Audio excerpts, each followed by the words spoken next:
आज जर एखादी पतसंस्था बंद पडली अचानक तर लोकांचे पैसे वापस मिळतील की नाही मिळणार? की तुमच्या वार्षिक सभा होतात का आणि तुमचा वार्षिक अहवाल छापला. राजकीय हस्तक्षेपामुळे अनेक संस्था बुडाल्या. तो काय करतो, जास्त व्याजाचं लालच देऊन लोकांकडून पैसा गोळा करण्याचा प्रयत्न करतो आणि ती माणसं जेलमध्ये येतात. सर, तुमच्या संस्थेचा NPA 0 आहे, हे प्रॅक्टिकली शक्य आहे की यात काही? माहितीचा खजाना भरपूर आहे, पण अनुभवाचा शहाणपण फार कमी आहे. म्हणजे 7% व्याजदर जर तुम्ही एक्स्ट्रा कमवत असता तर ती इन्व्हेस्टमेंट. ज्या प्रॉडक्टला जाहिरात करावी लागते तो विकत नाही किंवा त्याच्यात काहीतरी रिटर्न्स कमी आहे, सर 5 वर्षामध्ये त्याचे ते मुलाचे 50 लाख रुपये बुडाले. गरीब माणूस जास्त फसतो की श्रीमंत? जसं एखाद्या ठिकाणी 100 रुपये पतसंस्थेमध्ये एखाद्या व्यक्तीचे बुडाले, ह्या पतसंस्थेने मला पैसे फसवलं म्हणून, परंतु लाखो करोडो रुपये शेअर मार्केटमध्ये गेले, म्युच्युअल फंडात गेले. ती लोक म्युच्युअल फंडाला बदनाम करत नाहीत, शेअर मार्केटला बदनाम करत नाहीत, इव्हन सांगत सुद्धा नाहीत की आमचे पैसे त्या ठिकाणी गेले. तुम्ही कुठल्या प्रकारच्या संस्थेत तुमचे पैसे गुंतवणार नाही किंवा ठेवणार नाही?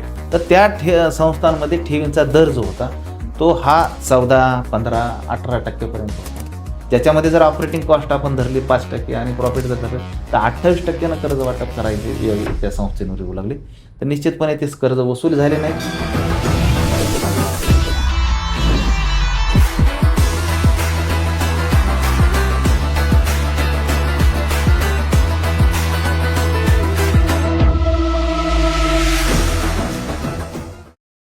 महाराष्ट्रात गेल्या काही वर्षात अनेक पतसंस्था बंद पडल्या. कोट्यवधी रुपयांची नुकसानही झालं, फसवणूक झाली, पण यामध्ये सर्वसामान्य माणूस मात्र अडचणीत आला. आज आपण बघणार आहोत एक खरी विश्वासार्ह पतसंस्था कशी ओळखायची. आज आपल्या सोबत आहेत ॲडव्होकेट श्री रवींद्र कानडे सर. नमस्कार सर. नमस्कार. माझा पहिला प्रश्न असा असेल सर, एक खरं आणि प्रामाणिक उत्तर अपेक्षित आहे. पतसंस्थेत पैसे ठेवणं सेफ आहे की रिस्की? फार थेट आणि अत्यंत जिव्हाळ्याचा प्रश्न तुम्ही विचारलाय आणि मी माझं उत्तर देताना निश्चितपणे सांगेल की ह्या प्रश्नाचं उत्तर देणारा व्यक्ती जो आहे मुळात त्या व्यक्तीला त्याचा अधिकार आहे का हे पाहणं आधी आवश्यक. तर मी ॲडव्होकेट रवींद्र कानडे मागील 25 वर्षापासून सहकार क्षेत्रामध्ये काम करतोय. Shri Mangalnath multi-state cooperative credit सोसायटीमध्ये ॲज अ मॅनेजिंग डायरेक्टर म्हणून काम करतोय आणि एक 20,000 भागभांडवलापासून ते 600 कोटीची संस्था करण्यापर्यंतचा माझा अनुभव आहे आणि वेगवेगळ्या संस्थांवर सामाजिक कार्यामध्ये सुद्धा मी काम करतोय. तर ह्या सहकार क्षेत्रामध्ये काम करत असताना महाराष्ट्रभर फिरत असताना खूप चांगल्या पतसंस्था आम्ही पाहिल्या आणि ह्या पतसंस्थांमध्ये आणि गेल्या अनेक वर्षांपासून जे आम्ही पतसंस्था क्षेत्रामध्ये काम करतोय तर मला निश्चितपणे सांगावं असं वाटतं की 100% खूप पतसंस्थांमध्ये पैसे ठेवणं सेफ आहे, सब्जेक्ट टू कंडिशन. ज्या ठिकाणी आपण पैसे ठेवतोय त्या ठिकाणची पतसंस्था चांगली आहे की नाही, त्या ठिकाणची माणसं त्या ठिकाणी काम करणारी चांगली आहेत की नाही हे आपण कुठेतरी पाहिलं पाहिजे. निश्चितपणे लोकांचे पतसंस्थेमध्ये पैसे अडकले, काही जणांना तर 5,000 रुपये देखील काढू दिले नाहीत. असं का झालं? नाही, ह्याचा जी कारणं आहेत, आता आपण जर प्रत्येक कारणाच्या मुळाशी जर जायला लागलो की ह्या पतसंस्था का अडचणीत आल्या तर तो एक वेगळा विषय होऊन जाईल. मुळात 5,000 रक्कम का काढता आली नाही, कारण की त्यांच्याकडे लिक्विडिटी जी संपली. काही पैसे जे असतात संस्थांमध्ये जे ठेव म्हणून गुंतवले असतात, प्रत्येक संस्था ही जमा झालेला पैसा ही कर्ज रूपात वाटते आणि एकाच वेळेला जर सगळे खातेदार जर पैसे मागायला लागले तर मला नाही वाटत की महाराष्ट्रातली कोणतीच पतसंस्था किंवा महाराष्ट्रातली कोणतीही बँक एकाच वेळेस 100% कोणत्याही माणसांचे पैसे परत देऊ शकत नाही. त्यामुळे ज्यावेळेस असं एखादी गोष्ट घडते की लिक्विडिटी क्रंच होते त्यावेळेस निश्चितपणे पैसे काढण्यावर मर्यादा, रिझर्व्ह बँक सुद्धा बँकांवर मर्यादा आणते. त्या ठिकाणी पतसंस्था म्हणजे फार मोठी गोष्ट नाही. जास्त व्याज म्हणजे जास्त धोका असं काही आहे का? निश्चितपणे जास्त व्याज जर मिळत असेल एखाद्या ठेवीवर तर त्या ठिकाणी जास्त धोका आहे. मोर गेन मोर रिस्क असं आपण म्हणतो, बरोबर आहे. कारण काय असतं की एखादी पतसंस्था जर जास्त व्याजानं पैसे घेत असेल तर त्याला आपला स्वतःचा नफा ठेवून व्यवस्थापन खर्च काढून तो पैसा कुठेतरी कर्जानं रूपानं द्यावा लागतो. तर अशा वेळेला जर समजा एखादी संस्था 12-15% पुढं जर रेट घेत असेल आणि 15 आणि त्याच्यामध्ये 5% मॅनेजमेंट कॉस्ट असेल, 5% त्यांचा प्रॉफिट असेल तर त्यांना कमीत कमी 25% कर्ज वाटावं लागतं आणि निश्चितपणे 25% जे कर्ज घेणारी व्यक्ती आहे तो वेळेवर परतफेड करणार नाही आणि त्या संस्थेचा NPA वाढत राहील, त्यांना वेळेवर कर्जदार भेटणार नाहीत आणि त्याचं व्याज वसुली होणार नाही. त्याच्यामुळे जास्त व्याज म्हणजे जास्त धोका असं मी सरळ म्हणतो. सर, लोन दिले जातात पण बॉरोवर काही अस्तित्वात दिसतच नाहीत, मग हे सिस्टीम फेल्युअर आहे की फ्रॉड आहे? नाही, असा जर विषय जर असेल की एखाद्या ठिकाणी लोन वाटप केलं आहे आणि बरोबर दिसत नाही, तर निश्चितपणे तो फ्रॉड आहे. मुळात एखाद्या संस्थेमध्ये ज्यावेळेस आपण पैसा ठेवतो तर ते ती संस्था त्या परिसरामध्ये त्या पैशाचं कर्ज रूपानं वाटप करत असते आणि हा कर्जदार आपल्या त्या परिसरामध्ये दिसला पाहिजे. हे आम्ही नेहमी म्हणतो की नाही, आमच्या ह्या ठिकाणी 40,000 सभासद आहेत किंवा एवढ्या लोकांना आम्ही कर्ज वाटप केलेलं आहे, हे कुठंतरी दिसलं पाहिजे. एखाद्या संस्था फक्त पैसाच गोळा करीत असेल आणि कर्ज वाटप करीत नसेल तर निश्चितपणे त्या ठिकाणी फ्रॉड आहे असं मला म्हणायला हरकत नाही. कारण की तिथं डायव्हर्जन ऑफ फंड कुठेतरी होत आहे. त्या पैशाचा विनियोग ज्या कामासाठी आपण पैसा गोळा केलेला आहे त्या कामासाठी होत नाही असं निश्चितपणे. राजकीय हस्तक्षेपामुळे अनेक संस्था बुडाल्या, खरं आहे का?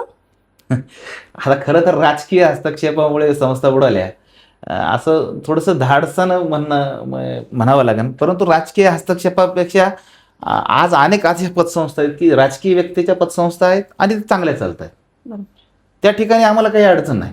परंतु पतसंस्थांमधली जर माणसं राजकारणात यायला लागली, मी काय म्हणतो की पतसंस्थांमधली जर माणसं राजकारणात यायला लागली आणि पतसंस्थेचा वापर जर राजकारणासाठी करायला लागली तर त्या ठिकाणी कुठेतरी पतसंस्थाच्या अस्तित्वाला धोका निर्माण होतो.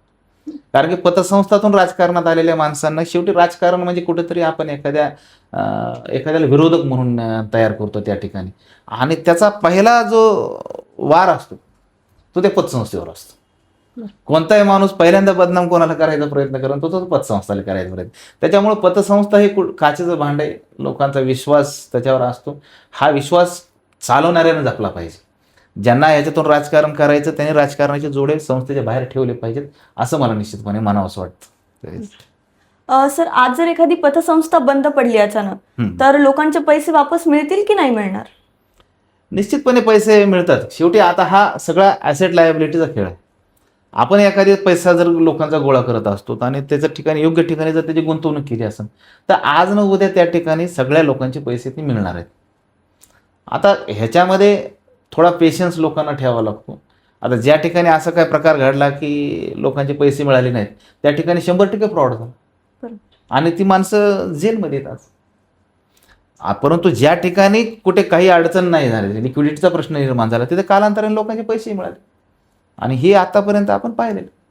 त्याच्यामुळे एखादी पतसंस्था अडचणीत आली तर आज न उद्या जर ती पतसंस्था चांगलं काम करत असेल, तिच्या सगळ्या ऑडिट वर्ग असेल, त्यांचं वाटप चांगल्या दर्जाचं असेल तर निश्चितपणे ते पैसे वसूल झाल्याच्यानंतर प्रत्येक ठेवीदाराचा रुपयाना रुपये वापस मिळतो हे मी अनुभवानं सांगू शकतो. बरं. लोकांची आयुष्यभराची कमाई सेव्हिंग्स ते पतसंस्थेत ठेवतात. ती जर त्यांनी गमावली तर ती चूक लोकांची की पतसंस्थेची आहे? आता ह्याच्यावर मी उत्तर देताना सांगेल की ती चूक दोघांची. कारण की काय असतं की एखाद्या पतसंस्थेमध्ये जास्त व्याजाच्या लालसेनं पैसा ठेवणं ही ठेवीदाराची पहिली चूक आहे आणि जास्त व्याजाचं आमिष दाखवून पैसा गोळा करणं ही त्या संस्था चालकाची पहिली चूक आहे. मुळात आपल्याला कायद्यानं काही बंधनं दिलेली आहेत की किती टक्क्याने पैसे गोळा केले पाहिजेत काय नाही. परंतु आज काही पतसंस्था चालक त्यांना फार घाई असते मोठं व्हायची आणि मग त्यांना असं वाटतं की आपण जास्त व्याज दिल्याच्या नंतर आपल्याला जास्त फार कमी वेळामध्ये येतील. आता मी 25 वर्ष झालं काम करतोय आणि मग 25 वर्षामध्ये सातत्याने स्टेडी बट स्लोली आम्ही ग्रोथ करतोय.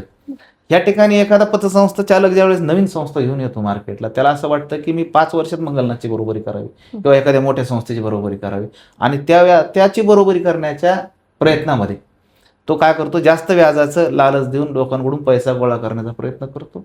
आलेला पैसा पुन्हा कुठेतरी मोठ्या स्वतःच्याच व्यवसायामध्ये गुंतवतो, डायव्हर्जन ऑफ फंड करतो आणि त्या ठिकाणी तो अडचणीत येतो. त्याच्यामुळे मी असं म्हणेन की जास्त व्याजाचे लालच म्हणजे ह्याच्यामध्ये जो पैसा बुडतो ह्यात चूक जर कोणाची असेल तर ती दोघांची आहे. NPA जर एखाद्या संस्थेचा जास्त असेल तर त्या संस्थेपासून दूर राहणंच योग्य आहे का? बिलकुल. NPA किती आहे हा सगळ्यात ठेवीदारांनी सगळ्यात पहिल्यांदा विचारला पाहिजे.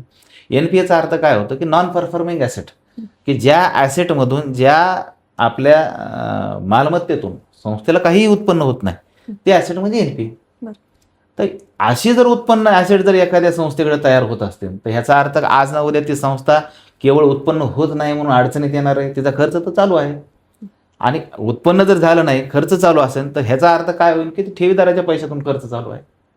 आणि असं जर NPAचं प्रमाण वाढत झालं तर आपल्याला लक्षात घेतलं पाहिजे की आपण ज्या ठिकाणी NPAचं प्रमाण जास्त आहे त्या ठिकाणी ठेवींना अडचणी निर्माण होऊ शकतात. येस. 10 ते 12% एखादी पतसंस्था व्याज देते, तर ते सेफ आहे की ट्रॅप आहे एखादा?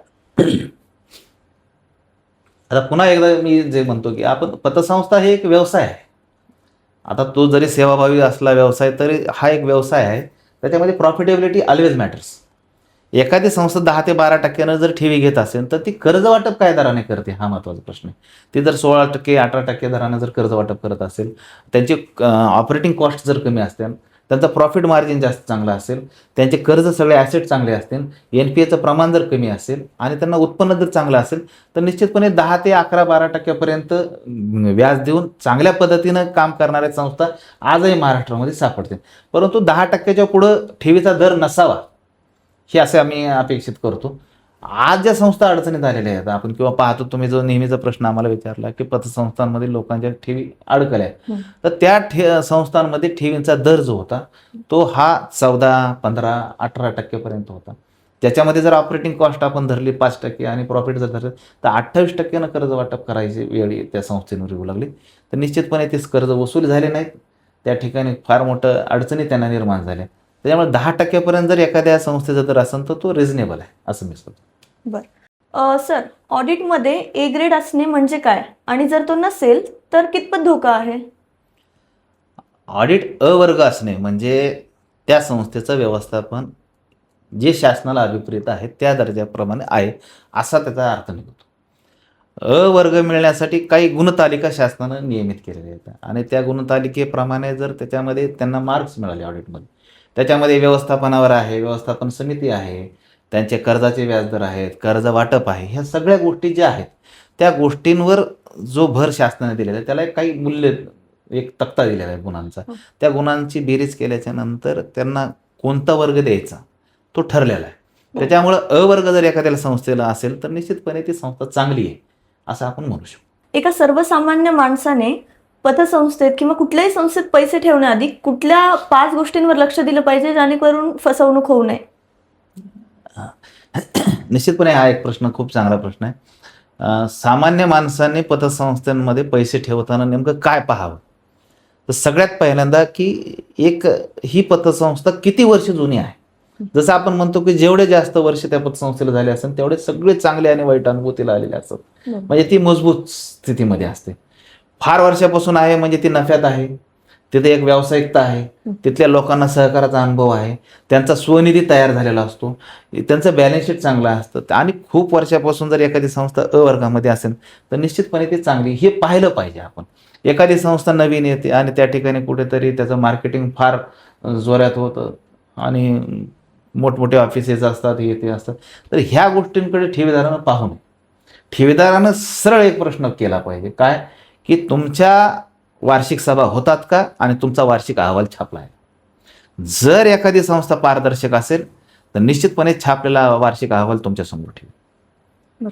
त्यांचं जर बॅलन्स शीट योग्य नसेल, तिथं जर काहीतरी घोटाळा असेल किंवा काहीतरी त्यांना लपवायचं असेल तर निश्चितपणे ते दाखवणार नाहीत.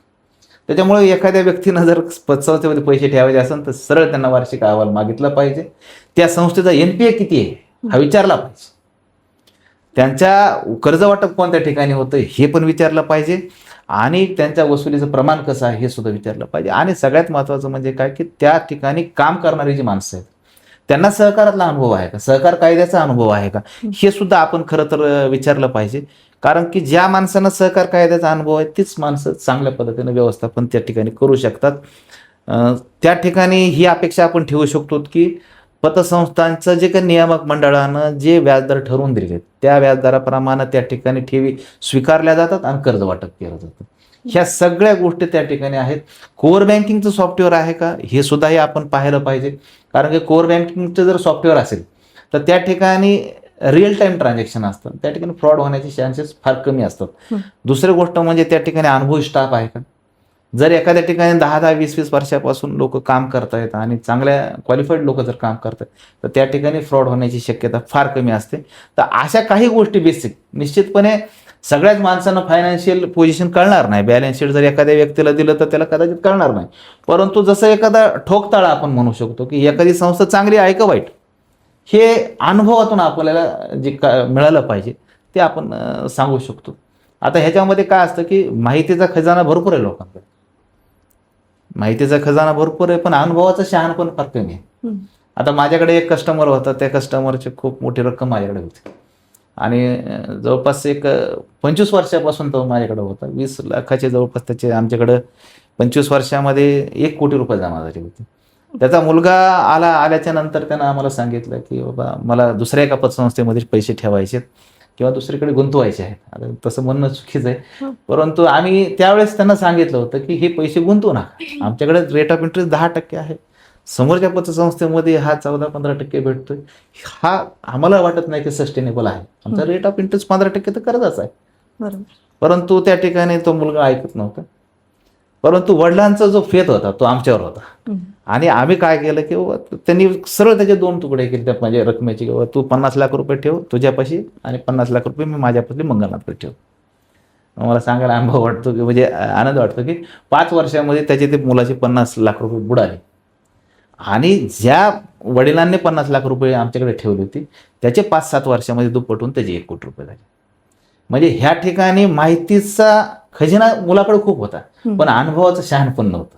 हे अनुभवाचं शहाणपण हे जर शिकायचं असेल तर मला असं वाटतं की त्याच्यासाठी जे व्यवहार ज्ञान लागतं. तर आता ती व्यक्ती जुनी होती, अनुभवी होती, तर त्यांना 2 मिनिटात कळत होतं की आमचं वागणं पूर्ण असेल किंवा आमचे जे काही बॅलन्स शीट असतील किंवा आमची वागण्याची पद्धती जी असेल, कदाचित 2 गोष्टी आम्ही कमी दाखवत असतो, परंतु शहाणपण ज्याला म्हणतो आपण ते व्यवहारातलं असं असतं. तर ठेवीदारांना ही गोष्ट पाळली पाहिजे की समोरचा माणूस आपल्या पैशाचं काय करतोय हे त्यानं सुज्ञपणे पाहिलं पाहिजे. बरोबर, नक्कीच. येस. या घोटाळ्याच्या काळात सर श्री मंगलनाथ मल्टीसेल टिकण्याचं कारण काय आहे? निश्चितपणे मंगलनाथ एक 2001 पासून ते 2025 पर्यंत एका विचारानं चालणारी संस्था आहे.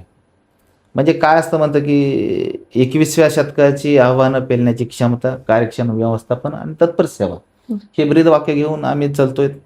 आमचं पहिल्यापासून सांगतोय की पैशावर विश्वास ठेवण्यापेक्षा विश्वासावर पैसा ठेवा आणि तो विश्वास जपण्याचं काम मंगलनाथ मागील 25 वर्षापासून करते. आता मंगलनाथची स्थापनाच मुळात अशी झालेली आहे की मंगलनाथचे जे संस्थापक अध्यक्ष आहेत माननीय R.J. कानडे साहेब, हे सहकार खात्यामध्ये 35 वर्षापासून लेखापरीक्षक म्हणून त्यांनी काम केलेलं. त्यांच्या अनुभवातून मंगलनाथची निर्मिती झालेली. अनेक पतसंस्था त्यांनी महाराष्ट्रात पाहिले, त्याच्यामुळे चांगलं जे जे काही पतसंस्थांमध्ये आहे ते ह्या पतसंस्थांमध्ये असावं ही उद्देश त्यांचा होता. दुसरी गोष्ट, ह्या पतसंस्थेचं उद्घाटन आमचे श्री गुरु तपोरत्न प्रभू पंडित आराध्य शिवाचार्य महाराज माजलगावकर यांच्या हस्ते झालेलं आहे. आणि असं काम करत असताना जे संचालक मंडळ सुद्धा होतं ते सहकारातलं अनुभवी होतं. ह्यांचा कोणाचाही राजकारणाशी संबंध नाही, ह्यांचे वैयक्तिक व्यवसाय नाहीत, काही नाही. जे करायचं ते पतसंस्थेच्या हिताच्या दृष्टिकोनातून करायचं. ही भूमिका आम्ही 25 वर्षापासून जपलेली आणि लोकांचा पैसा योग्य ठिकाणी गुंतवणूक कराव्या हा उद्देश ठेवून आम्ही मागील 25 वर्षापासून मंगलनाथ गोल्ड लोन हा एक चांगला ब्रँड आम्ही तयार केला. खेड्यापाड्यामध्ये जाऊन चांगल्या रकमेनं, कमी व्याजदरानं आम्ही लोकांना कर्ज दिलं. त्याच्यामुळे संस्था नफ्यात राहिली. जसं तुम्ही सुरुवातीला म्हणाले की NPA किती असतो, तर NPA सुद्धा आम्ही कमी करण्यात ठेवण्याचा प्रयत्न झाला. त्याच्यामुळे गोल्ड लोनमध्येच सगळं वाटप असल्यामुळे NPA आपोआप 0 झाला. संस्था नफ्यात राहिली, लोकांच्या ठेवी सुरक्षित झाल्या, लोकांना फायदा झाला. त्याच्यामुळं मंगलनाथ जी आजचा तुमचा जो प्रश्न आहे की मंगलनाथ ही एवढ्या वादळात कशी टिकली, तर निश्चितपणे ज्याचं पाया भक्कम आहे, ज्याच्या तर ती संस्था टिकून राहते असं मला म्हणावं वाटतं. आणि एवढं सगळं जे काही मंगलनाथचं बॅकग्राऊंड आहे, महाराज आहेत, स्वतः कानडे साहेबांचा अनुभव आहे आमच्या, तर ह्यांचं जे ठेवीदार आहेत या ठेवीदारांचा विश्वास आहे, तर ह्या सगळ्यांचं बंधन मंगलनाथ पाळते. आणि असं म्हणतात की बंधनाशिवाय विकास नाही. आम्ही हे सगळं बंधन पाळतो, त्याच्यामुळे मंगलनाथ टिकून आहे. बरं सर, तुमच्या संस्थेचा NPA 0 आहे, हे प्रॅक्टिकली शक्य आहे की यात काही थोडा तिखट प्रश्न आहे? निश्चितपणे मी 100% गॅरंटीनं सांगतो आणि ज्या कोणत्याही अर्थतज्ञाला आमचं बॅलन्स शीट पाहायचं आहे त्यांना मी ओपन चॅलेंज देतो की ते पाहावं. आमचा NPA 0% आहे.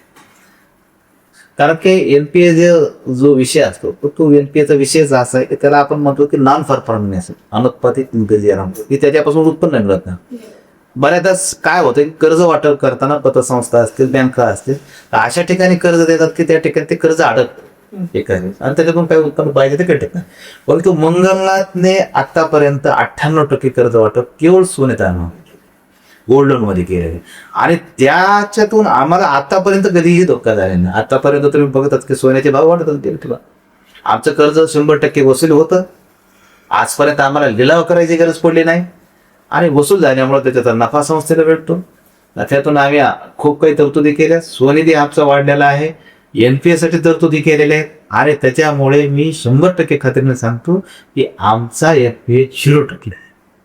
लोकांनी आपल्या संस्थेवर विश्वास का ठेवावा? एखादा नवीन माणूस आला तर त्यांनी का ठेवला पाहिजे विश्वास?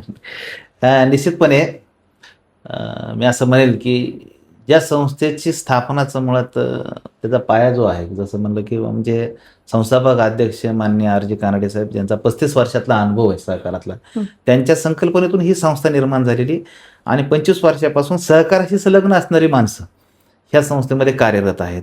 तर हे काम करत असताना आम्ही एक भूमिका जी समर्थांनी सांगितलेली की सामर्थ्य आहे चळवळीचे, जो जे करीला तयाचे, परंतु तेथे भगवंताचे अधिष्ठान पाहिजे, असं समर्थ म्हणतात. आणि ह्याच्यात अर्थ काय होतं की कोणती चळवळ, जी पतसंस्था चळवळ जरी तुम्ही सुरुवात केली तरी त्या ठिकाणी जर खरेपणा असेल, भगवंताचं अधिष्ठान म्हणजे खरेपणा, तर त्या चळवळीला कधीही मरण नाही. मुळात मंगलनाथ ही अराजकीय आहे, कानडे साहेब अराजकीय व्यक्तिमत्व आहेत. फार मोठं त्यांनी काही वेगळा काही त्यांचा सपोर्टर किंवा असं वेगळं काही त्यांनी राजकारणाच्या दृष्टिकोनातून केलं नाही किंवा काही नाही. फक्त ह्या सहकारामधली ती ताकद आहे की ती चळवळ मोठी करण्याची. निश्चितपणे सातत्यानं आम्ही ते काम केलेलं आणि सहकाराची तत्व उराशी बाळगून लोकांच्यासाठी काम करण्याचा प्रयत्न या ठिकाणी केलेला आहे. आज मंगलनाथ मल्टीस्टेटच्या माध्यमातून जवळपास 200च्या वर लोकांना आम्ही रोजगार या ठिकाणी देतोय. जवळपास 40,000 लोकांच्या पुढं कर्जदार आहेत, जवळपास 1 लाख सभासद आहेत, ठेवीदार आहेत. तर ह्या सगळ्या लोकांना घेऊन सोबत मागील 25 वर्षापासून आमचा हा प्रवास सातत्यानं चालू आहे आणि अडचणी येतात जातात. तर निश्चितपणे प्रत्येक अडचणीतून तेवढ्याच क्षमतेनं मंगलनाथ मल्टीस्टेट पुढं आलेली. तर हे आजपर्यंतचा जर अनुभव आपण पाहिला तर निश्चितपणे मंगलनाथवर विश्वास लोकांनी ठेवायला पाहिजे असं. बरं, आज जर तुमच्याकडे एखादा शेतकरी आला आणि म्हणला की माझे पैसे बुडायला नको, तर तुम्ही त्याला काय सजेस्ट कराल? पैसे कुठे ठेवायला पाहिजे? मंगलनाथमध्ये. निश्चितपणे ज्यावेळेस एखाद्या शेतकऱ्याचा पैसा येतो कष्टाचा, तर त्या ठिकाणी संस्था चालकाने, कोणत्याही संस्था चालकाने असेल, मंगलनाथच म्हणून नाही, तर त्या ठिकाणी त्या कष्टाची जाणीव आपण त्या ठिकाणी ठेवली पाहिजे. पैसा घेताना आम्हा सगळ्यांवरती एक बंधन असतं की ह्या लोकांचा तो कष्टाचा पैसा आहे आणि तो योग्य ठिकाणी गुंतला पाहिजे. तर ही काळजी मंगलनाथ नेहमी घेतं. आजपर्यंत लोकांच्या कष्टाचे पैसे आम्ही सुरक्षितपणे गुंतवलेत आणि सुरक्षितपणे त्याचा परतावा आम्ही दिलेला आहे. जसं आता एखाद्या शेतकऱ्याचं तुम्ही उदाहरण दिलेलं आहे, मी सांगतो की मला 2001 मध्ये माझ्याकडे एक शेतकरी आले होते, त्यांनी 5 लाख रुपये ठेवले होते. तर 5 लाख रुपये ठेवल्याच्या नंतर जवळपास 6 वर्षामध्ये दुप्पट होतात सरासरी, 12 ते 10% जरी काढलं तरी. तर 2001 मध्ये ते ठेवल्याच्या नंतर 6 मध्ये त्याचे 10 लाख झाले, 2012 मध्ये त्याचे 20 लाख झाले, 2018 मध्ये जवळपास त्याचे 40 लाख झाले आणि 2024 मध्ये त्याचे 80 लाख रुपये झाले आणि आता 2026 मध्ये त्याचे 1 कोटी रुपये झाले. म्हणजे 5 लाखाचे 1 कोटी रुपये आम्ही त्याच्या स्थापनेपासून त्याला शेतकऱ्याला देतो. हे एका शेतकऱ्याचं उदाहरण. एका प्राध्यापकाचं जर उदाहरण म्हणलं तर मी त्यांनी 20 लाख रुपये 2001 मध्ये ठेवले होते, त्यांचे जवळपास 4 कोटी रुपये झाले. आता शेतकऱ्यांचा पैसा 5 लाखापासून 1 कोटीपर्यंत करण्याची क्षमता कोणामध्ये आहे? ते मंगलनाथमध्ये. आता आज जर आपण एखाद्या ठिकाणी म्हणतो की गुंतवणूक करायची, ते कोणत्या ठिकाणी एखादा प्लॉट जर आपण घेतला 5 लाखाचा आणि तो 50 लाखाला गेला तर लोक अभिमानाने सांगतात आमचा 20 वर्षामध्ये 50 लाखाला गेला. परंतु 5 लाखाचे 1 कोटी रुपये आम्ही केले, ह्याचं मार्केटिंग आम्ही केलं नाही, हे आमचं दुर्दैव नाही. आर्थिक साक्षरता आपण जे म्हणतो ती का महत्वाची आहे? बचत कुठे करायची, इन्व्हेस्ट कुठे करायचं? आता मी तर लहान आहे समजा, पण मला लवकर श्रीमंत व्हायचं, तर मी काय करू? फार मजेशीर प्रश्न आहे हा. आर्थिक साक्षरता मुळात हा शब्दाचा फार भाऊ आजकाल केलेला लोकांनी. हो. आणि फायनान्शियल ॲडवायझर म्हणा किंवा असे लोक खूप मार्केटला आलेत आणि त्यांनी आर्थिक साक्षरतेचं प्रवचन द्यायला चालू केलं. मला असं आर्थिक साक्षरतेवर बोलताना एक सांगायचं वाटतं की मुळात हा शब्द का आला. जसं आपण भारत देश स्वतंत्र झाल्याच्या नंतर सगळ्यात पहिल्यांदा आपण ठरवलं की अक्षर साक्षरता आपल्याला पाहिजे, की लोकांनी लिहिता वाचता आलं पाहिजे. हो. त्याच्यानंतर 1990च्या नंतर जसे संगणक क्रांती झाली तसं लोकांच्या लक्षात आलं की संगणक साक्षर लोक झाली पाहिजे.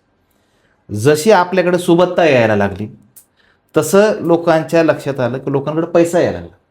पूर्वीच्या काळी 1935ला बँकिंग हे सर्वसामान्यांसाठी नव्हतं, ते फक्त सरकारी कामासाठी होतं. बरं. कारण लोकांकडे एवढा पैसाच नव्हता की त्यांनी ते बँकेमध्ये नेऊन ठेवावं. म्हणून नंतरच्या काळामध्ये मात्र लोकांकडे सुबत्ता आली, पैसा आला आणि कुठेतरी लोकांसाठी बँकिंग गरजेचं पडलं. अशा वेळेस लोकांनी तो पैसा योग्य ठिकाणी गुंतवावा. जसं आपण म्हणतो की श्रीमंत लोक काय करतात बघा, सामान्य मध्यमवर्गीय माणूस पैशासाठी काम करतो आणि श्रीमंत लोकांसाठी पैसे काम करतात, असं आपण सहज म्हणत होतो. बरोबर. बरं. तर हे पैसे काम करतात म्हणजे काय करतात की पैशाला कामाला लावलं पाहिजे, की त्याच्यातून 4 पैसे आपल्याला भेटले पाहिजेत. ह्याचं जे नॉलेज आहे त्याला आपण म्हणू की फायनान्शियल लिटरसी, आर्थिक साक्षरता. आता हे आर्थिक साक्षरतेचे अनेक पैलू आहेत. आता मुळात सांगायचं म्हणजे कसं की आर्थिक साक्षरतेचे जे पैलू आहेत, आता कुणी म्हणतं की SIP मध्ये आपण गुंतवणूक केली पाहिजे, शेअर मार्केटमध्ये केली पाहिजे, म्युच्युअल फंडामध्ये केली पाहिजे. आता मी त्याच्यातला काही तज्ज्ञ नाही, खरं सांगायचं. मी सहकारातला तज्ज्ञ आहे आणि सहकारामध्ये पतसंस्थेमधला तज्ज्ञ आहे. त्याच्यामुळे शेअर मार्केटमध्ये, म्युच्युअल फंडामध्ये ज्या लोकांना अनुभव असेल त्या लोकांनी ते निश्चितपणे गुंतवावे. परंतु मी निश्चितपणे सांगू शकतो की पतसंस्थांमध्ये सुद्धा जर आपण योग्य ठिकाणी योग्य वेळेला जर पैसे गुंतवले तर त्या पैशाचा परतावा चांगला येतो आणि ते पैसे चांगल्या पद्धतीने वाढतात. तर असं आपण त्याचं सुद्धा नॉलेज घेतलं पाहिजे, हे मला या ठिकाणी म्हणावं. मला जसं माहिती आहे सर, आता सोशल मीडियावर जास्त क्रेज आपण बघतो की mutual funds, SIP, stock market, share मार्केटचाच आहे. मग इकडे लोकांना खेचून आणण्याचं आपण काय करायला पाहिजे त्यासाठी? नाही, निश्चितपणे तुम्ही जो म्हणणार सोशल मीडिया, तर ह्याच्यातच त्याचं उत्तर आहे. ज्या प्रॉडक्टला जाहिरात करावी लागते तो विकत नाही किंवा त्याच्यात काहीतरी रिटर्न्स कमी येते सर. बरं. आता मला सांगा, एखाद्या बँकेवाल्याने पतसंस्थेवाल्याने कुठं टीव्हीवर जाहिरात केली का आमच्याकडे पैसे ठेवा नाही. आता आम्ही जर लोकांना सांगतो की 10% आम्ही इयरली देऊ, म्हणजे 1 लाखाला 10,000 रुपये वर्षाला देऊ, तसं काय म्हणतात म्युच्युअल फंडवाले, इन्व्हेस्टमेंट सही आहे पण ते गॅरंटी कुठे देतात. बरोबर आहे. गॅरंटेड जर रिटर्न ज्या ठिकाणी आहेत त्यांना जाहिरात करावी लागत नाही, गॅरंटेड रिटर्न नाही त्यांना जाहिरात करावं लागतं. तिथं 10 भेटेल, 20% भेटेल, 30% मिळू शकते म्युच्युअल फंडामध्ये. मी त्याच्याबद्दल दुमत नाही, मी किंवा त्यांच्या विरोधात सुद्धा बोलत नाही. परंतु जर एखाद्या व्यक्तीचे पैसे जर त्याच्यात गेले तर तो गेले हे म्हणतो का? जसं एखाद्या ठिकाणी 100 रुपये पतसंस्थेमध्ये एखाद्या व्यक्तीचे बुडाले, परंतु लाखो करोडो रुपये शेअर मार्केटमध्ये गेले, म्युच्युअल फंडात गेले आणि अज्ञानामुळे गेले, कुठे गुंतवावं हे कळलं नाही आणि त्या ठिकाणी ट्रॅपमध्ये ते लोक अडकले. ती लोक म्युच्युअल फंडाला बदनाम करत नाहीत, शेअर मार्केटला बदनाम करत नाहीत, इव्हन सांगत सुद्धा नाहीत की आमचे पैसे त्या ठिकाणी गेले. तर हे आपण कुठेतरी समजून घेतलं पाहिजे की जाहिरात ही त्याच वस्तूची होते जी विकली जात नाही. आता तुम्ही म्हणलेलं बरोबर आहे सर, पण आता जर मग म्युच्युअल फंड मध्ये नाही गुंतवायचे, स्टॉक मध्ये नाही किंवा SIPs मध्ये नाही, तर मग याला पर्याय काय आहे? नाही, मी जे म्हणतोय की म्युच्युअल फंड, SIP जे आहे की काय, SIPचा अर्थ काय होतो? Systematic investment plan. बरोबर. की दरमहा तुम्ही काहीतरी इन्व्हेस्टमेंट करतायत, त्याच्यासाठी तुम्ही प्लॅन करताय. तर ह्याच्यासाठी ज्या संस्थांमध्ये चांगल्या प्रकारचे रिटर्न देणारे RDच्या स्कीम आहेत, समजा एखाद्या व्यक्तीला ठरवलंय की नाही मला 5,000 रुपये महिन्याला सेव्हिंग करायचे, तर एखाद्या चांगल्या ठिकाणी तुम्ही RD करू शकता. त्या ठिकाणी तुम्हाला रिटर्न चांगल्या पद्धतीने येऊ शकतात. जर एखाद्या माणसानं RDचं खातं उघडलं, फक्त आपल्याला त्या ठिकाणी जावं लागेल, पतसंस्थेमध्ये असेल, बँकामध्ये असेल, आणि ते खातं उघडावं लागेल. त्या ठिकाणी तुमचं SIP ज्याला म्हणतो आपण, ते सगळे प्लॅन नाही का पतसंस्थांमध्ये, बँकांमध्ये अवेलेबल आहेत. आणि म्युच्युअल फंडांचा जो विषय आहे, म्युच्युअल फंडांचा तर हा सगळा सब्जेक्ट टू मार्केट रिस्क. म्हणजे त्यांची जाहिरात करताना ते सांगतात की mutual fund is subject to market risk, काय रीड द डॉक्युमेंट केअरफुली. म्हणजे ते कुठं गुंतवतात हे तुम्हाला माहिती नाही. बरोबर. त्याच्यामुळे आपण अशा अननोन ठिकाणी पैसा गुंतवणं हे मला नाही वाटत की ठीक आहे. त्या ठिकाणी रिटर्न्स खूप छान मिळालेत मार्केटमध्ये, त्याला मी नाही नाकारत नाही. परंतु जर पतसंस्थांमध्ये, बँकांमध्ये जर पैसे गुंतवले तर त्यांची इन्व्हेस्टमेंट पोर्टफोलिओ आपल्याला माहीत असते. त्याच्यामुळे ते पैसे सेफ आहेत आणि आजच्या कंडिशनला जे मार्केट व्होलाटाईल होत आहे, आता युद्ध होत आहे, कुठे काही होतरी होतंय, तर ह्या परिस्थितीमध्ये ज्या पद्धतीनं जे कमिटेड रिटर्न्स आहेत बँकांनी दिले किंवा पतसंस्थांनी मागील 25 वर्षापासून जे आम्ही सांगितले तेवढे रिटर्न्स आम्ही दिलेत आणि बँकांनी दिलेत, त्याच्यामुळे जी कमिटेड रिटर्न्स देण्याची पॉलिसी बँकांची आणि पतसंस्थाची आहे तीच मला वाटतं की सेफ इन्व्हेस्टमेंट म्हणून पॉलिसी ठरायला. सर, तुमच्या बोलण्यातून असं दिसून आलं की म्युच्युअल फंड, स्टॉक, शेअर मार्केटमध्ये इन्व्हेस्ट करण्यापेक्षा आपण बँक्स आणि संस्थेमध्ये जास्त इन्व्हेस्ट केलं पाहिजे. तुम्ही एवढं ठामपणे कॉन्फिडेंटली सांगताय, काय कारण आहे यामागचं? निश्चितपणे गुंतवणूक करताना गुंतवणूकदारांनी काही गोष्टी प्रामुख्याने पाहिल्या पाहिजेत. ज्या गोष्टी त्याला काय म्हणतो आपण की लिक्विडिटी काय आहे, की आपण एखादी गुंतवणूक जर केलेली आहे तर ती मला मागच्या क्षणी परत मिळते का.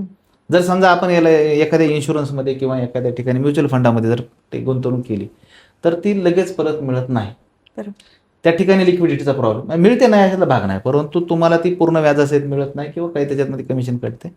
तर ह्या एक लिक्विडिटीचा प्रश्न असतो. दुसरा प्रश्न असतो की परतावा ज्याला म्हणतो आपण रिटर्न्स ऑन इन्व्हेस्टमेंट. तर रिटर्न्स ऑफ इन्व्हेस्टमेंट ज्यावेळेस येतं तर ह्या सगळ्या सब्जेक्ट टू मार्केट कंडिशन असतात.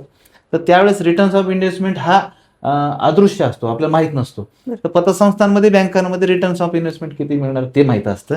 आणि दुसरी गोष्ट असते सिक्युरिटी. आता आज जर एखाद्या ठिकाणी आपण अननोन ठिकाणी जर गुंतवणूक करतोय तर ती माणसं नेमकं कुठं इन्व्हेस्टमेंट करतायत, कशा पद्धतीने काम करतात हे आपल्याला माहीत नाही. परंतु पतसंस्था आणि सहकारी बँका जे आपले शेजारी आहेत त्या निश्चितपणे त्याच परिसरामध्ये कर्ज वाटप करतात. म्हणून आपला पैसा ह्या ठिकाणी सेफ गेलाय, ह्या 3 गोष्टीची आपण खात्री होती. म्हणजे गुंतवणूक करताना काय पाहायला पाहिजे आपण, लिक्विडिटी, तरलता ज्याला म्हणतो आपण, परतावा ज्याला रिटर्न्स ऑफ इन्व्हेस्टमेंट म्हणतो, आणि सिक्युरिटी. तर ह्या 3 गोष्टी ज्या ठिकाणी येतील त्या प्रत्येक ठिकाणी गुंतवणूक करा. असं मी म्हणत नाही की त्या ठिकाणी करू नये शेअर मार्केटमध्ये, निश्चितपणे, परंतु लिक्विडिटी, सिक्युरिटी आणि रिटर्न्स ऑफ इन्व्हेस्टमेंट आपण पाहिलंच पाहिजे निश्चित. त्याच्यामुळे ह्या सगळ्या गोष्टीचा विचार जर करता पतसंस्था आणि बँका हे गुंतवणुकीसाठी योग्य मार्ग आहेत, हे असं पुन्हा एकदा बोलाय. सर, बचत आणि गुंतवणूक यातला फरक काय? कारण मी स्वतः कमवते पण मी नुसते ठेवले ते पैसे, ते युजच होत नाहीत कुठेच. मुळात बचत आणि गुंतवणूक हे 2 वेगवेगळ्या गोष्टी आहेत. बचत ज्याला आपण इंग्लिशमध्ये सेव्हिंग म्हणतो आणि गुंतवणुकीला इन्व्हेस्टमेंट म्हणतो. बचत अशी असते, झालेल्या उत्पन्नातून काही रक्कम आपण बाजूला काढायची आणि राहिलेल्या रकमेतून, उरलेल्या रकमेतून आपण सगळा खर्च भागवायचा, त्याला म्हणायचं बचत. ही बचत ज्यावेळेस तुमच्या सेव्हिंग अकाउंटला जमा होते काही रक्कम, म्हणजे 2,000, 5,000 असेल, 10,000 असेल, तुम्ही काही ना काही रक्कम ती ठरवा. त्याची जी अमाऊंट होती 5,000, 10,000 रुपये, ती लॉंग टर्मसाठी, 3 महिन्यासाठी, 1 वर्षासाठी, 5 वर्षासाठी ज्यावेळेस एखाद्या FD मध्ये आपण कन्वर्ट करतो त्याला म्हणायचं इन्व्हेस्टमेंट.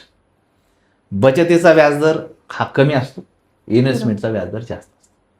आता ज्यावेळेस नाही का लोक कमवतात ते सेव्हिंगला आणून टाकतात. मी असे खूप लोक बघितलेत की त्यांचे वर्षानुवर्ष सेव्हिंगला लाखो रुपये पडून, त्यांना वाटतं आम्ही बचत केली, गुंतवणूक केली, परंतु इट इज नॉट इन्व्हेस्टमेंट. जर तुमची गुंतवणूक, जर तुमचा पैसा तुम्हाला त्याच्यावर पैसा कमवून देत असेल तर त्याला इन्व्हेस्टमेंट म्हणायचं. आणि एकाच बँकेमध्ये जर माझ्याकडे माझ्या सेव्हिंगला जर पैसे ठेवले तर 3% व्याजदर मिळतो, आणि तोच जर FD मध्ये ठेवला तर 10% मिळतो. म्हणजे 7% व्याजदर जर तुम्ही एक्स्ट्रा कमवत असताल तर ती इन्व्हेस्टमेंट आहे. तर हा आपण कुठेतरी नाही का समजून घेतलं पाहिजे आणि त्याच्यासाठी वेळ दिला पाहिजे असं निश्चित. सर, एक बँकर आणि एक पालक म्हणून तुम्ही तुमच्या मुलाला काय ॲडवाइस द्याल? मी जसं म्हणतो की माणसानं पैशासाठी काम करण्यापेक्षा पैशानं त्या व्यक्तीसाठी काम केलं पाहिजे, त्याच्या पैशानं त्याला उत्पन्न मिळवून दिलं पाहिजे. आणि हे पैशानं उत्पन्न कधी मिळवून देईल, ज्यावेळेस तो कमाईतून बचत करेल, बचत योग्य ठिकाणी गुंतवणूक करेल आणि सातत्यानं बचतीची सवय लागेल. जर मी असं म्हणतो की माझ्या मुलानं जर काही काम करावं तर पहिल्यांदा त्यांना नाही का त्याचं SIP चालू करावं, RD चालू करावं. तुम्हाला माहिती आहे का 10,000 रुपये जर महिन्याला जर RD काढली, आज आपण कित्येक ठिकाणी बघतो की एखादा प्लॅन असतो 20 वर्षाचा वगैरे, 30 वर्ष, तर आपण 10,000 रुपये जर RD काढली दर महिन्याला तर 20 वर्षात त्याचे किती होतात तुम्हाला माहिती? निश्चितपणे मला सांगायला आनंद वाटतो की 10,000 रुपये जर दर महिन्याला तुम्ही जर तुमच्या कमाईतून बाजूला टाकले तर 20 वर्षामध्ये तब्बल त्याचे 1 कोटी रुपये होतात. जर आपल्याला कोट्याधीश व्हायचंय तर मग आता तुम्ही ठरवा की तुम्ही महिन्याला किती रुपये बाजूला टाकणार. जर माझा मुलगा आज 18 वर्षाचा असेल तर 20 वर्षानंतर त्याच्या त्याचं वय 38 वर्ष असेल तर तो 38व्या वर्षाचा तो कोट्यधीश होईल. आणि आज आपण प्रत्येकानं ही एक बघितलं पाहिजे की माझे उत्पन्न काय आहे, माझे खर्च काय आहे, माझी जबाबदारी काय आहे. आज तुम्हाला जबाबदारी काही जरी नसल्या तरी 20 वर्षानंतर त्या फार मोठ्या प्रमाणात येणार आहे. त्याच्यामुळे प्रत्येक माणसानं इन्व्हेस्टमेंट ही केअरफुली केली पाहिजे, आपल्या मुलांच्या भविष्यासाठी केली पाहिजे, आपल्या सुखद वृद्धापकाळासाठी केली पाहिजे, आपल्याला वेळोवेळी जे काय औषधासाठी दवाखान्यासाठी लागणारे खर्च त्याच्यासाठी केले पाहिजे, मुलांच्या शिक्षणासाठी केले पाहिजे आणि वाईजली इन्व्हेस्टमेंट केली पाहिजे.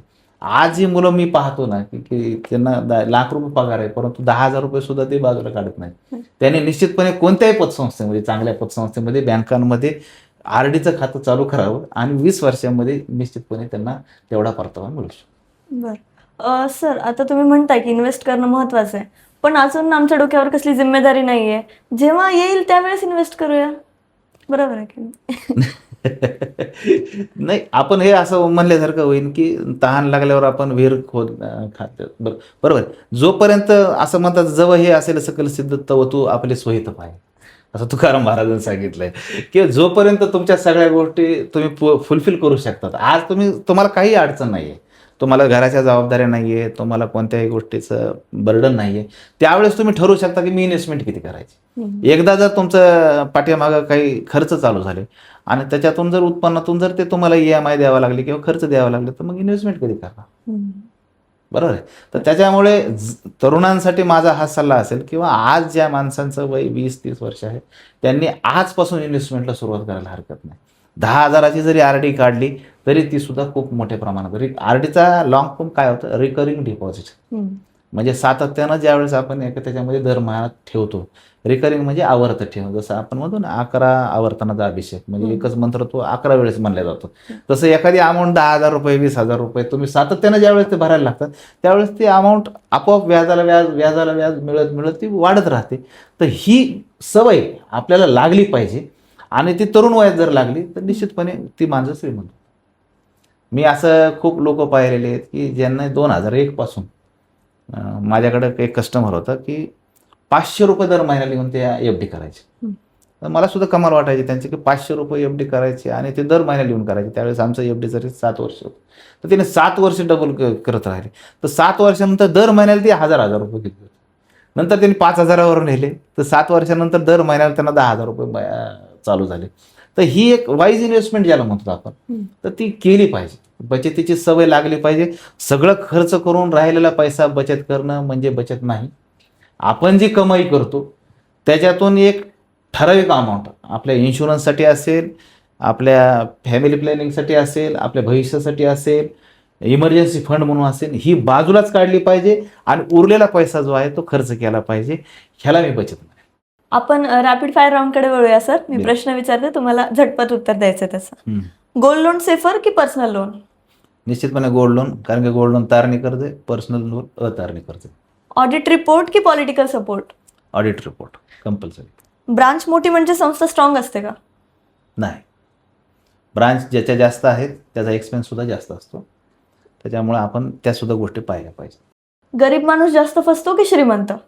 दोन्ही फसवू शकतात, डिपेंड ऑन वाईज इन्व्हेस्टमेंट. त्याच्यामुळे इन्व्हेस्टमेंट तो कुठं करतो ह्याच्यावर डिपेंड आहे. फेक ग्रोथ ओळखायची कशी सर? एखाद्या संस्थेची ग्रोथ फेक आहे किंवा काय, ह्या गोष्टीबद्दल थोडंसं आपण जागरूकपणे बघितलं पाहिजे की ती संस्था मार्केटिंग करताना नेमकं कोणत्या गोष्टीचं मार्केटिंग करते. समजा त्यांनी फारच सामाजिक उपक्रम किंवा ह्या अशाची गोष्टी आहेत किंवा ज्याच्यामध्ये ब्रँड ॲम्बॅसेडर आहेत किंवा काही असेल, तर मला नाही वाटत की त्या गोष्टी याच्यात मार्केटिंग करताना संस्थेनं लक्षात घेतलं पाहिजे की आपला NPA किती आहे ह्याचं त्याने मार्केटिंग करावं, आपल्या ठेवी किती, तर आपले कर्ज वाटप किती आहेत, आपल्या वसुलीचे प्रमाण किती आहे, आपल्या व्यवस्थापनाचं मार्केटिंग त्यांनी करावं. हे असं मला वाटतं. सामाजिक कार्य करण्यासाठी पतसंस्था, बँका हे नाहीत, हे प्रत्यक्षानं लक्षात घेतलं पाहिजे. They are profit making organization. आपला नफा होतोय का नाही ही जर ती संस्था लपवत असेल तर मला असं वाटतं की ती फेक ग्रोथ. ठीक आहे. सहकारी संस्था की प्रायव्हेट फायनान्स, धोका कुठे जास्त आहे? प्रायव्हेट फायनान्समध्ये निश्चितपणे धोका जास्त आहे, कारण प्रायव्हेट फायनान्स कर्ज देण्यासाठी आहे. त्या ठिकाणी 36% व्याजाची आकारणी केली जाते. लोकांना ते बऱ्याचदा लक्षात येत नाही. सहकारी संस्थांमधून कर्ज घेणं प्रायव्हेट फायनान्सचं ठेवी घेत नाहीत. कर्जाचा जर विचार जर केला तर सहकारी संस्थातून केलेलं कर्ज हे आपल्याला सगळ्यात फायदेशीर ठरतं, कारण की त्याचा रेट ऑफ इंटरेस्ट फार तर फार 12 ते 15% असतो. प्रायव्हेट फायनान्सचा रेट ऑफ इंटरेस्ट हा 25% ते 36%. आता बऱ्याचदा लोकांना हे कळत नाही, कारण की ते मोठमोठे ब्रँड अँबॅसेडर त्याची जाहिरात करतात आणि लोक त्या संस्थांमध्ये जाऊन कर्ज घेण्याचा प्रयत्न करतात, परंतु त्यांचे जे छुपे चार्जेस आहेत ते सुद्धा आपण अभ्यास केला पाहिजे. NPA लपवता येतो का सर? निश्चितपणे नाही. NPA लपवता येत नाही, परंतु न सांगणं म्हणजे सुद्धा लपवू नये हे मी म्हणेल. बरोबर. आता ज्या संस्थांचा NPA 0% असतो ते त्याची जाहिरात करतात, बरोबर. जसं आम्ही NPA 0% म्हणजे जाहिरात करतो, परंतु एखाद्याचा NPA जर जास्त असेल तर तो निश्चितपणे जाहिरात करणार नाही, सांगणार नाही, आणि त्या ठिकाणी आपण असं म्हणू शकतो की ते NPA लपवतो. येस. चेअरमॅन स्ट्रॉंग असणं महत्वाचं की सिस्टम स्ट्रॉंग असणं? दोन्ही. ज्या ठिकाणी चेअरमन स्ट्रॉंग असेल त्या ठिकाणी सिस्टम स्ट्रॉंग राहते, कारण की प्रत्येक कर्मचाऱ्याला वाटलं पाहिजे की I am the face of my organization, आणि जो चेअरमन लीड करतो ना त्याचं त्या ठिकाणी काम सुद्धा चांगलं असलं पाहिजे. त्या ठिकाणचं त्या लोकांकडे पाहण्याचा दृष्टिकोन लोकांचा चांगलाच असला पाहिजे, कारण की त्या चेअरमनकडे पाहून पूर्ण सिस्टम काम करतात. त्याच्यामुळे चेअरमन आणि सिस्टम दोन्ही स्ट्रॉंग असले पाहिजे. People should invest with emotion और calculation? People should invest wisely. Emotions त्या माणसाला जसं म्हणलं की एखाद्या ठिकाणी तुम्ही भावनिक होतात की माझ्या जवळचं आहे, माझ्या परिवारातलं आहे, माझ्या ओळखीच्या माणसानं सांगितलं, त्या ठिकाणी इमोशन्स येतात.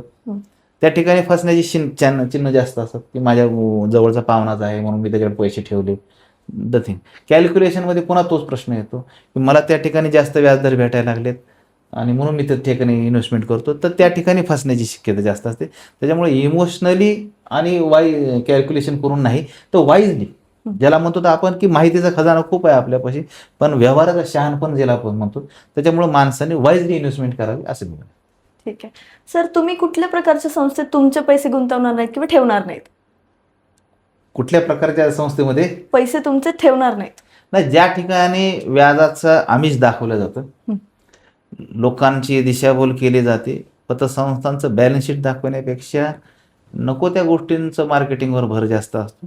मला असं वाटत नाही की त्या ठिकाणी पैसे ठेवा, कारण की लोकांच्या पैशांवर जर डायव्हर्जन ऑफ फंड करून जर एखादी संस्था एखादा व्यवसाय चालवत असेल किंवा एखादं काम करत असेल, तर उद्या जर त्या व्यवसायाला काही धोका निर्माण झाला तर निश्चितपणे तो इनडायरेक्टली ठेवीदारांच्या ठेवीला धोका होतो. त्याच्यामुळे असं जे संस्था डायव्हर्जन ऑफ फंड करते किंवा दिलेल्या बायलॉजप्रमाणे काम करत नाही किंवा सहकार कायद्याप्रमाणे काम करत नाही, त्या संस्थेत आम्ही चुकूनही पैसे ठेवणार नाही. इव्हन एवढंच मी फक्त म्हणू शकतो की ज्या ठिकाणी पारदर्शक व्यवहार नाही, जे सभासदाला अधिकार आहेत ते दिले जात नाही, डिव्हिडंड दिला जात नाही आणि मागच्या क्षणी आपल्याला वार्षिक अहवाल पाहायला भेटत नाही, त्या ठिकाणी मी चुकूनही पैसे ठेवणार नाही. सर, आजच्या या पॉडकास्टमध्ये तुम्ही इन्व्हेस्टमेंट झालं, डिपॉझिट झालं, सेव्हिंग कुठे करायची किंवा आमच्यासारख्या न्यू जनरेशनला ज्याची काहीच माहिती नव्हती त्याबद्दल माहिती दिली. त्या व्यतिरिक्त सभासदांना, गुंतवणूकदारांना फ्रॉड होण्यापासून कसं वाचवता येईल किंवा त्यांनी कुठे गुंतवणूक बरोबर केली पाहिजे, ह्या सर्वांचा सल्ला दिल्याबद्दल तुमचे खूप खूप आभार. धन्यवाद मधुराजी, आपले खूप खूप आभार. आपले पूर्ण परिवार टाइम्सच्या टीमचे आभार, कारण की पतसंस्था आणि पतसंस्थातील गुंतवणूक हा अत्यंत ज्वलंत प्रश्न घेऊन तुम्ही या ठिकाणी आलात. ह्या प्रश्नाला वाचा फोडली आणि निश्चितपणे ह्याच्यातून खूप लोकांना माहिती उपलब्ध होईल, एक व्यासपीठ उपलब्ध करून दिले, त्याबद्दल आपल्या पूर्ण टीमचे पुन्हा एकदा आभार. धन्यवाद. जय हिंद, जय महाराष्ट्र, जय सहकार. श्री मंगलनाथ मल्टीस्टेटचे managing director advocate Shri Ravindra Kanade sir, ज्यांना 25 वर्षाचा बँकिंगचा अनुभव आहे, त्यांनी आपले सर्व कॉन्सेप्ट क्लिअर केलेच असून त्याची चोख उत्तरं दिलेली आहेत. या व्यतिरिक्त जर आपल्या मनात काही डाऊट्स किंवा कॉन्सेप्ट्स राहिले असतील तर आम्हाला कॉमेंट सेक्शनमध्ये नक्की कळवा, म्हणजेच मी, मधुरा आणि परेड टाइम्सची सर्व टीम पुन्हा एकदा सरांना स्टुडिओवर आमंत्रित करू शकेल.